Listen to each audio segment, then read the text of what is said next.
Welcome, friends. I'm Beth Krause from Grace Anatomy, Functional Health and Nutrition, and today I want to invite you into one of the most powerful ways to reclaim your confidence as not only a caregiver and a healer, but a steward of your own home and of your emergency herbal emergency kit. So, let me ask you, what's in your first aid kit right now? So I brought some of our old emergency kit, and it might look a bit tattered. Maybe a box of old pads, nonstick pads that are kind of all banged up. Maybe some old Band-Aids, some old cortisone or neosporin tubes, some stray cough drops, maybe an outdated bottle of allergy tabs, and a thermometer. Does all of that sound pretty normal to you? It does to me, and it really resonated with me that really I was not equipped to really take care of much of anything here at home. But imagine if your first aid kit could actually help heal the body faster, safer, and without chemicals. And you would feel empowered and equipped to handle the boo-boos and the ear infections and the rashes and the bee bites and things that were happening at home quickly. So let's talk about what an herbal kit might be looking like. We're going to create something special together, a functional herbal first aid kit. We'll talk about must-have herbs, things that I have at the ready for our family, how to use them, what supplies you'll want to try and keep on hand, and how to actually apply these remedies when you or a loved one is in need. So whether you're a mom, a dad, a grandparent, or just someone who wants to steward your own health with wisdom and confidence, this session is for you. So, before we dive in to the herbs themselves, let's talk about why herbal first aid matters. Well, for generations, families used what they had on hand, right? They didn't run to the doctor, to the ER, or to the hospital because of a fever or an ear infection or something like that. They used what they had. They used plants. They used plantain for cuts or for stings. They used calendula for rashes and chamomile or lavender for teething, or cloves for teething, lavender for burns or for skin irritations, or even ringworm.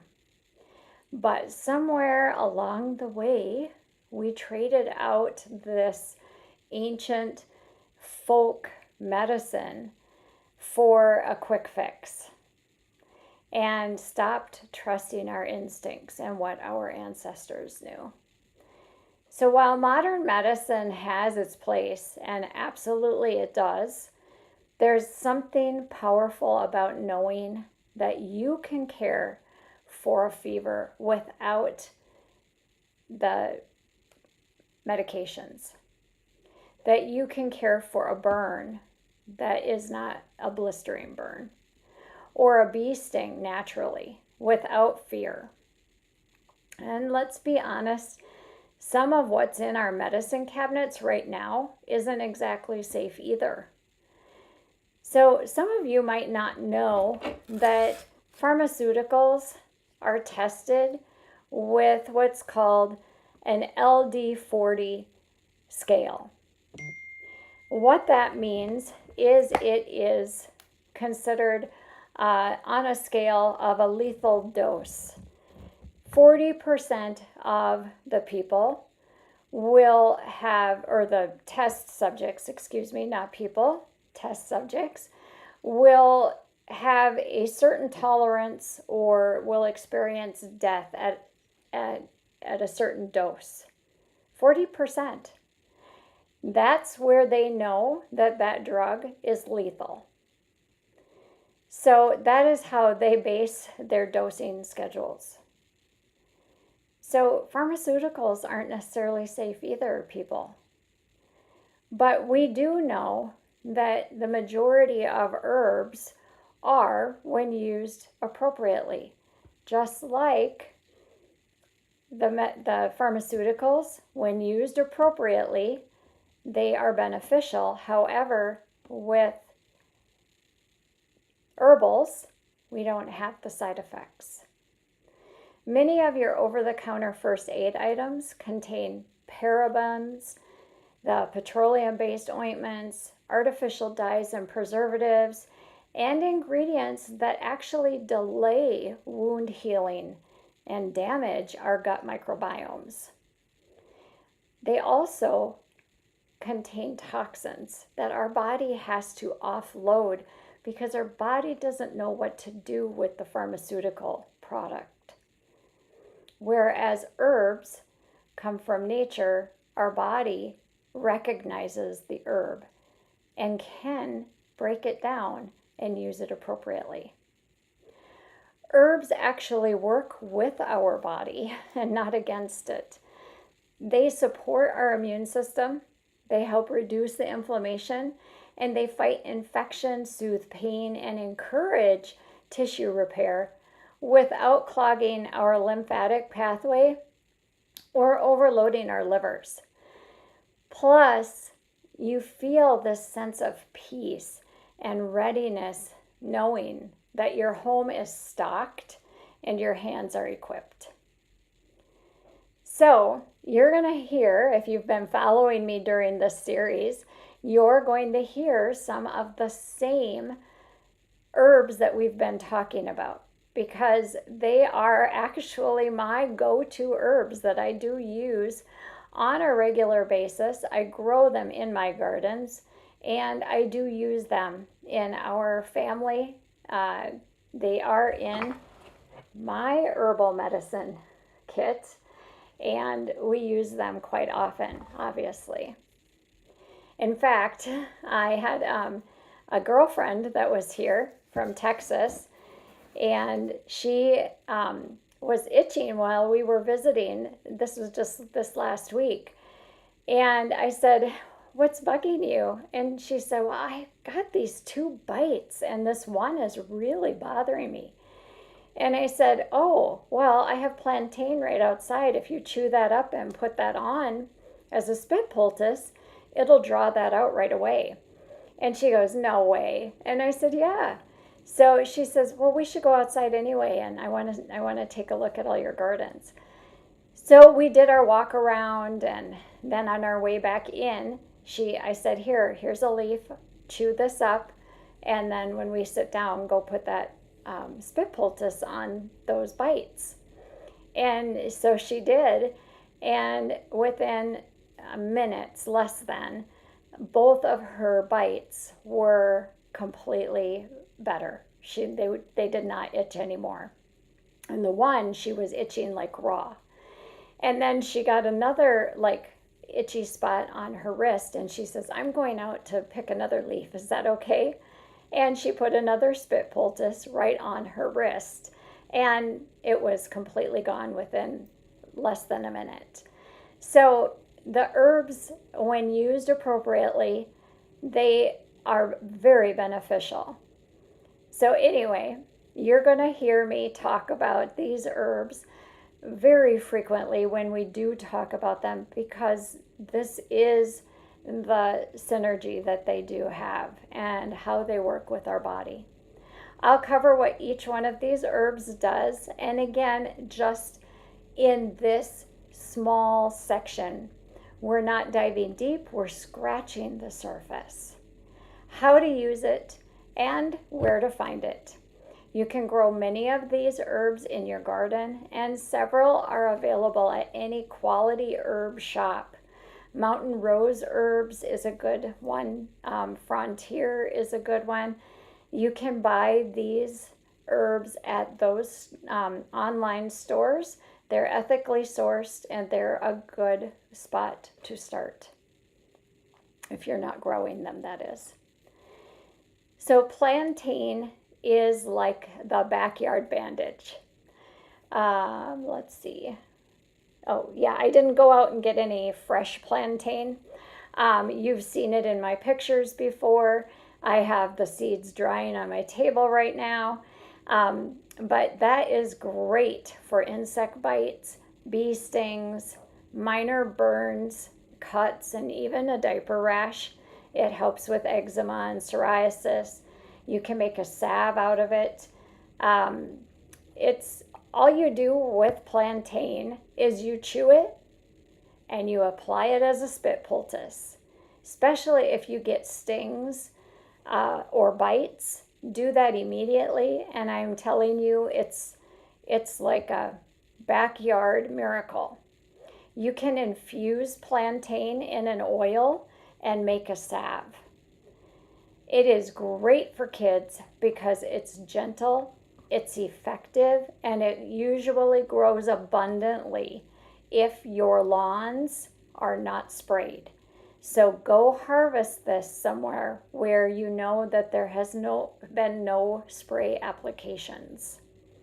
It's a fantastic herb to have.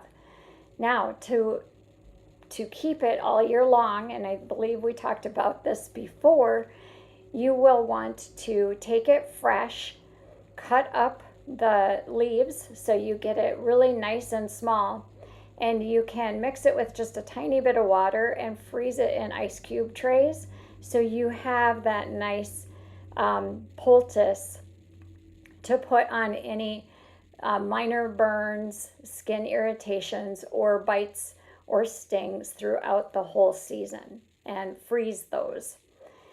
But you can also dry the leaves and use them in teas as well, because plantain is also nourishing for the gut. So that's one way to use plantain, or a couple of ways. Yarrow is also another great one to use. I have yarrow here in my grouping. This is a tincture that I have made of yarrow. This is ready to be poured off. And when I'm talking about pouring off, I'm talking about transferring into a dropper bottle. Now, something you should have available when you're making your emergency kits is you should have the dark colored bottles. Blue or brown does not matter. Dark colored because light does deteriorate the quality of your herbs. So have the bigger bottles are for your bigger tinctures, your bigger jars of tincture. One maybe that your family uses a lot. You'll want to store it with a cover. Try not to store them in the rubber stopper tops, because the alcohol can deteriorate your rubber stopper. If that happens, make sure you do have extras on hand. But I keep both on hand, obviously, but do have both of these on hand.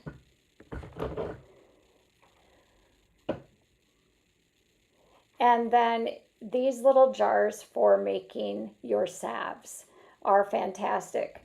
I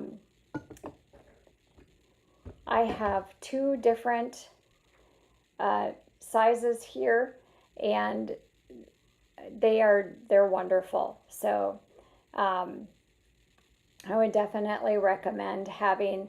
Don't make these when you're making salves. You want to make sure that you have a bigger opening. Don't make this the tiny opening. You'll want to have this wider opening. so that you can get your finger all the way to the bottom so you don't waste any of your salve. All right. So anyway, this, like I said, yarrow, this is my yarrow tincture. And for yarrow, it is excellent for stopping bleeding, wound care, fevers.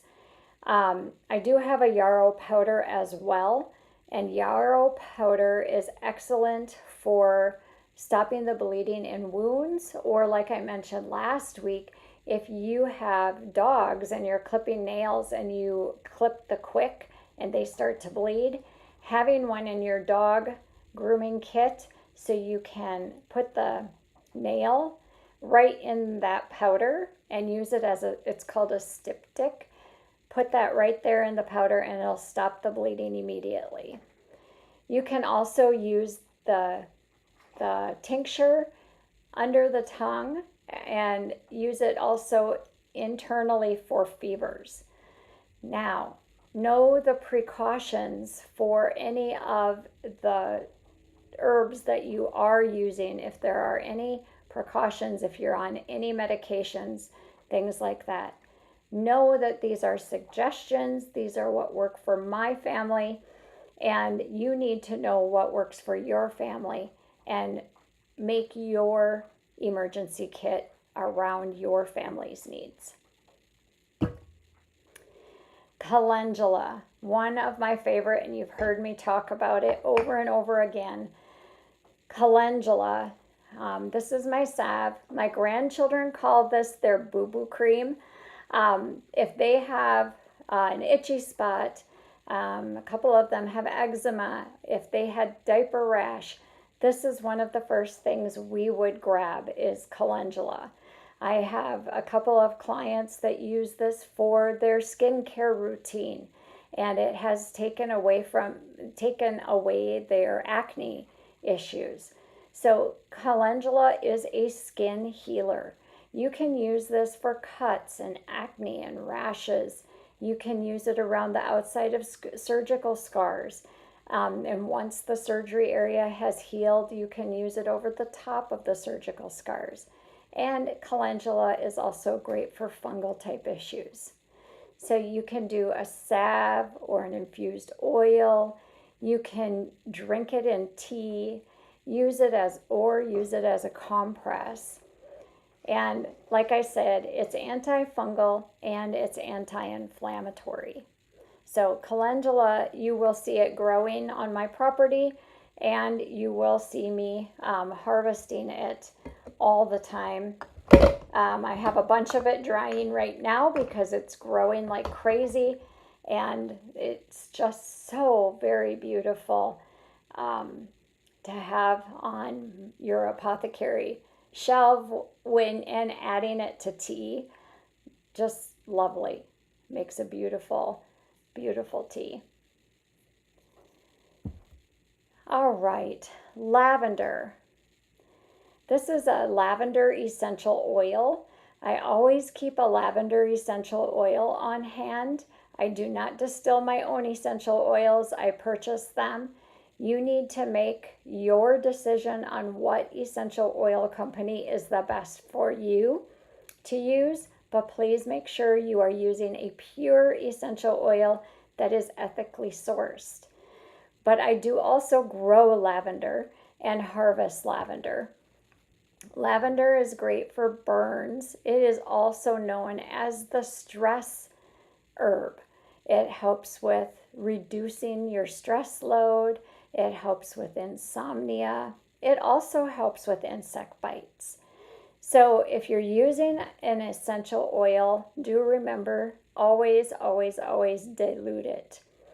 You can also make a cooled tea compress to calm a colicky, help calm a colicky baby. But again, that's with a tea, not with the oil. And then you can infuse the essential oil as well. Chamomile, also extremely wonderful. I don't have my jar of chamomile. but I have chamomile in this blend, and this is called my Sleep Easy blend, or Sleep Eases blend. And in here I do have chamomile and hops and oat straw and let's see, anise and passion flower and ginger and lemon balm. This is just a wonderful blend to have before bedtime, just a very soothing and calming. Again, chamomile can also be used to help kind of start calming down the mind, and it doesn't put you to sleep, but it helps soothe your mind, keeps it from racing and racing and racing. If you make a very strong chamomile infused tea, you can soak muslin or cotton, pure, unbleached fabric in that strong tea and put that over a tummy, a baby's tummy, and that can help with colic. Or you can have a baby suck on it, and that can help with teething, or even rubbing that strong infusion over the baby's gums, and that can also help. It can help with anxiety and even help soothe digestive upsets. You can make this as a tea. You can make it as a glycerite. You can do an eye compress for if you have any eye issues. And you can also make it as a tea or a bath soak for a baby as well. Thyme. This is some thyme. You can't see it very well right now because it's in a cut glass jar, jelly jar, but thyme, we've talked about thyme before. This is the lung lover, along with, as a bonus, I'm going to talk about my mullein and marshmallow root. Now, I'll take that back. I don't grow actual marshmallow root, but I do grow hibiscus and harvest the hibiscus. Hibiscus is part of the marshmallow family. So you can get that by growing it. Otherwise, you can ethically purchase marshmallow root from Mountain Rose or Frontier or one of those Star West Botanicals, one of those companies as well. So thyme, mullein, marshmallow root, these are good ones. Rosemary, these are all good ones for your lungs to have in your emergency first aid kit. These are great for coughs, for bronchitis, to help soothe the throat. Thyme can be also used as a wound wash. How would you use thyme? Definitely a tea or a steam, an infused oil, or even to gargle with. So definitely grow thyme. It's not just for cooking. And cayenne. This is my cayenne that I have dried. This is getting ready to be powdered. I do have cayenne that I have kept the seeds, but this is going to be my cayenne powder. And then I do have a cayenne salve that I use for joints and for sore muscles, that I blend with peppermint. And I also have a cayenne tincture. Now you're probably thinking, why on earth would you have a cayenne tincture? If you don't have any nitro for people that are having a heart attack, or even smelling salts or something like that, cayenne itself will not burn, like leave a physical burn. It just has the heat. But it is also a vasodilator. It will open up and get that blood flow going. So if you know that somebody is having that heart attack type symptom, you can put a couple drops of cayenne underneath the tongue and it will help open that up. So it is great for circulation. However, it's also a bleeding stopper. So it can be used for both. So powdering it helps stop bleeding, and tincture can help for fainting or for reawakening. And then the salve is great for joints, but you would not want to put the salve on any open type wound area because that would hurt and that would burn. Comfrey, I'm drying comfrey leaves right now. Oh, excuse me. I'm drying comfrey leaves right now, and comfrey is like considered the bone knitter. It is used for sprains and strains and bruises, and comfrey will go deep. Oh, there it is. I like to use comfrey as a salve or a poultice. Do not use this on open wounds because it works from the inside out, and you would not want it to knit together before the wound is starting to heal, or it could keep infection inside your body, and that would not be good. If you have a broken bone, you can start putting comfrey over the top of that. So this is so good for that type of issue. But sprains, strains, bruises, use as a poultice or an infused oil or a salve, but again, do not use on any open wounds. Echinacea, I don't have that on hand right now, but mine's just coming into bloom. Echinacea would be best used immediately as a tincture at first sign of infection, or right before you're going to travel or know you're going to be around a crowd of people. If you have any children and they're starting to come down with something, start echinacea immediately. Echinacea does not do any good once you have an infection or a cold or something that has set in. So the very first sign of any type of anything, get echinacea on board, and the key to it is to use it a lot and often. We're talking like every 2 to 3 hours. It is a powerful infection fighter, but it needs to be used often. You can't use it once or twice in a day and say, oh, well, that doesn't work for me. Well, it didn't work for you because you didn't use it enough. So that is the key to most herbs. If you say herbs don't work for me, it's probably because you're not using them often enough for a long enough period of time.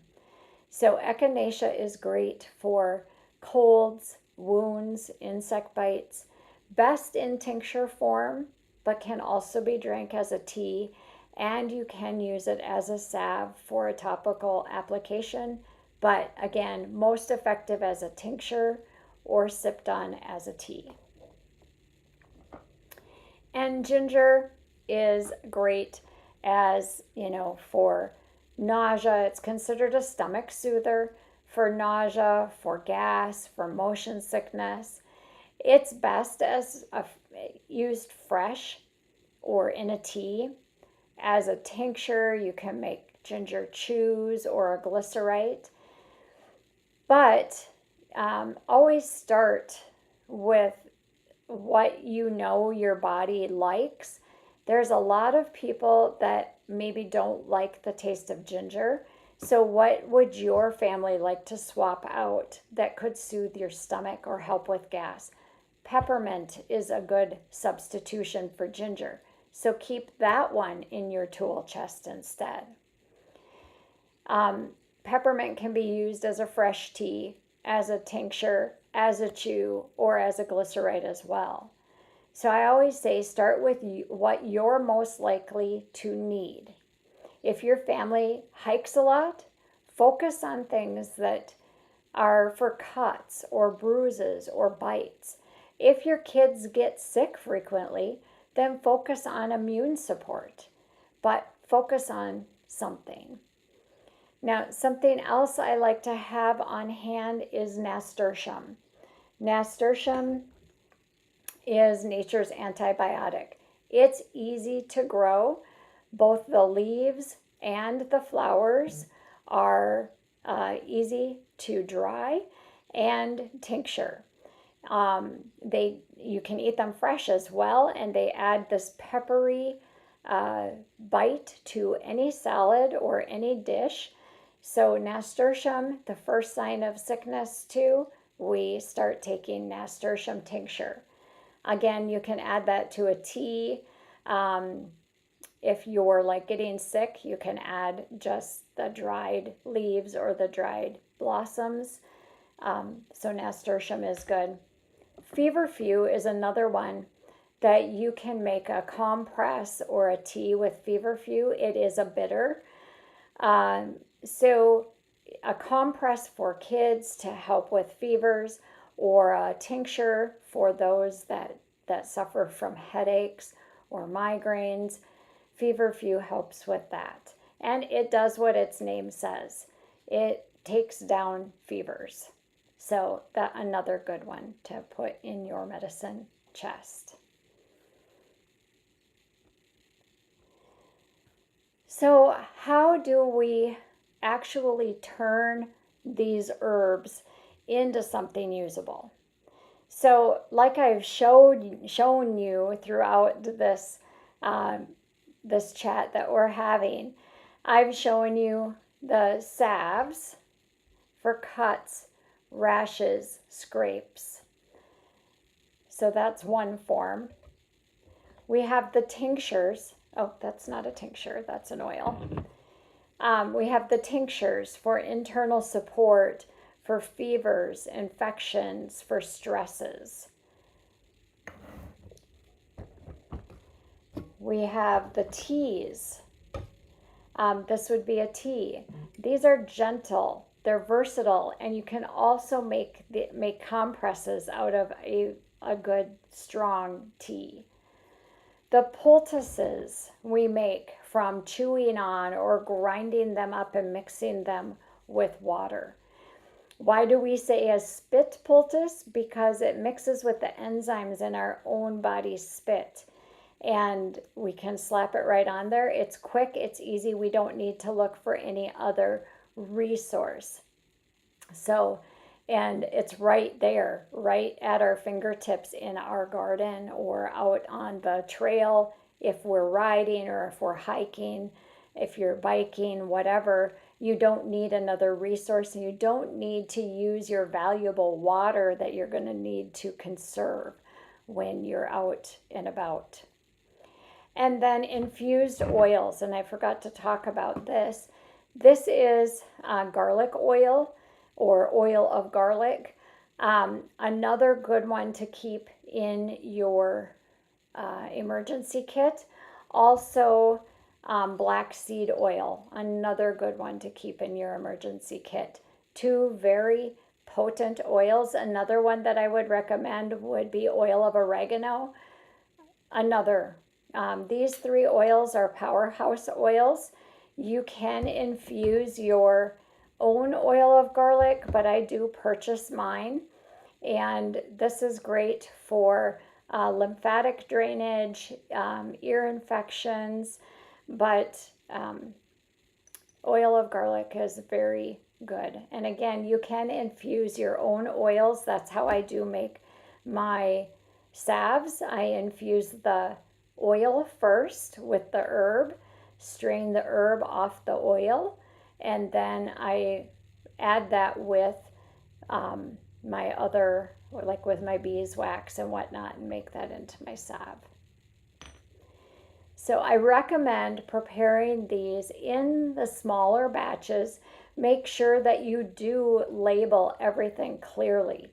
and keep a usage instruction in binders or printable guides so that if you're not available, your family knows how to use these or what to reach for, and teach them that they want to use this. Like my grandchildren know that they know how to use and where the boo-boo cream is kept. I have 2 spots. If they can't find it in one spot, they know that it's in the other spot. And my grandkids that are local are 5 and under. So they all know where this boo-boo cream is and what it's used for. And they also know that if they have an ear infection, they want the oil that tickles their ears. So they know where this is and where to keep this, or where I keep this. They know that if they have a bad cough, they know that they want my mummy wrap and the garlic on their feet. And what I do with that is this is not it, but I take a piece of muslin and I crush up a garlic clove. I put it on the ball of their foot and I wrap muslin around their foot like this. So the garlic is in a pocket on their foot, but you want to make sure it doesn't touch their skin. Then I put their sock on and they wear that. And within a day, their cough is gone, typically. So that is how you use herbs. And slowly the grandchildren are learning how to incorporate them when they're not feeling well or if they're getting sick also. So now that we've talked about these, let's put these into practice. So these are real life scenarios I get asked about all the time. So your child gets stung by a bee. What do? Use plantain poultice and lavender oil. So you're going to chew up a leaf of plantain or take it out of the freezer, put it on the sting, and follow up with a diluted drop or 2 of lavender oil. Simple as that. And honestly, the lavender oil would be to calm down the inflammation if there's any there. The plantain poultice is to stop the sting and to draw that out right away. And it will work immediately. A burn from the stove, what do? Right away, you do the cold water rinse or the cool water rinse like we've all been taught. You can do a lavender compress with the tea, cooled off tea, or a lavender oil, diluted lavender oil rub that you put on it. And then you can do, if it hasn't bubbled, you can do the calendula or the comfrey over the top. If a child or even you, fever spikes in the night, chamomile tea, a yarrow tea, and then you can do an Epsom salt bath. What about if you twist your ankle hiking? Now, this is when you need to be prepared and you need to be thinking ahead. You want to take your comfrey with you, whether you take it as a salve or you take the leaves already, ground up together. And then you can put those leaves in your mouth, chew them up even more, put them on your twisted ankle. Or if you have the salve, then go ahead and rub the salve in with that on that area. And always carry some type of a wrap with you when you're hiking.